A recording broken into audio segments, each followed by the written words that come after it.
এরপর গরু শিয়ালকে একটা বট গাছের নিচে নিয়ে আসে। আর গরু একটা মন্ত্র বলার সাথে সাথেই সেখানে একটা জাদুর রাস্তা তৈরি হয়। আর তারা তার মধ্যে চলে যায়। এই দেখো, এটা হলো জাদুর ফুরফুরে গাছ। এই মা, সকাল যে হয়ে গেল, আমাকে যে কাজে যেতে হবে। আমি কাজে চললাম, তুই বাড়ির বাইরে যাস না, আমি জলদি করে চলে আসবো। ঠিক আছে বাবা, তুমি জলদি করে চলে এসো। আর আসার পথে আমার জন্য কুরকুরে এনো। আমাকে কুরকুরে খেতে অনেক মন যাচ্ছে। ঠিক আছে, আমি তোর জন্য আসার পথে বাগমামার দোকান থেকে কুরকুরে এনে দেব। তুই ভালোভাবে থাকিস।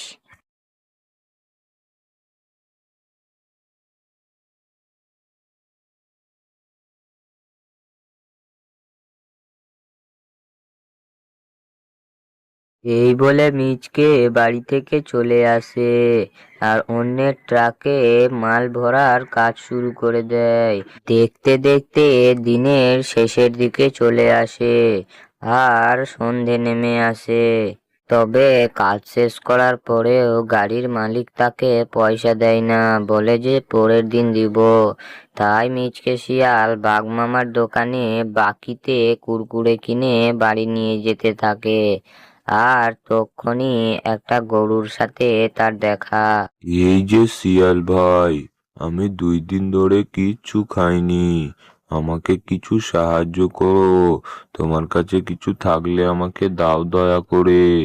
আরে গরু ভাই, আমার কাছে যে কোনো পয়সা নেই, তবে এই কুরকুরেটা আছে। এটা খেলে তোমার ক্ষুধা নিবারণ হবে। এটা তুমি চাইলে নিতে পারো। ঠিক আছে, তাহলে আমাকে তোমার ওই কুরকুরেটাই দাও। এরপর মিচকে সেই বাকিতে কিনা কুরকুরেটা গরুকে দিয়ে দেয়। আর সেখান থেকে বাড়ি ফিরে চলে আসতে লাগে।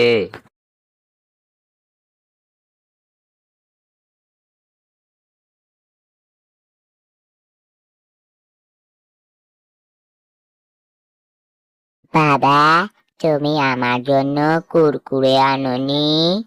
আমি তোমাকে বলেছিলাম না যে আমার কুরকুরে এনে দিও?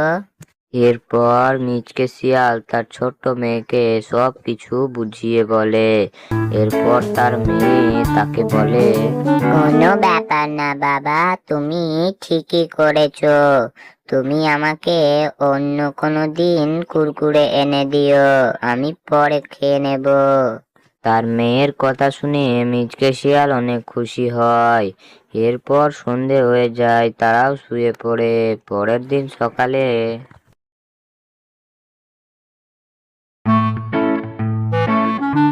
পরের দিন যখন মিচকে শিয়াল কাজের জন্য বাড়ির বাইরে যাচ্ছিল, তখন সেই গরুর সাথে দেখা। আমি তোমাকে পরীক্ষা করছিলাম। আমি হলাম জাদুর গরু।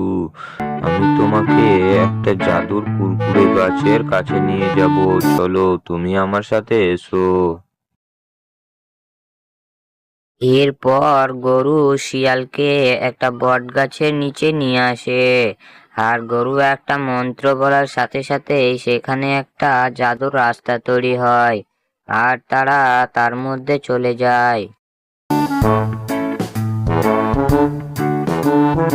এই দেখো, এটা হলো জাদুর কুরকুরে গাছ। এই গাছ থেকে তুমি যতই কুরকুরে নাও কখনোই শেষ হবে না। এইসব বলার পর গরু সেখান থেকে উধাও হয়ে যায়। আর মিচকে শিয়াল সেই গাছ থেকে অনেকগুলো কুরকুরে নেয়। আর আবার ফিরে চলে আসে।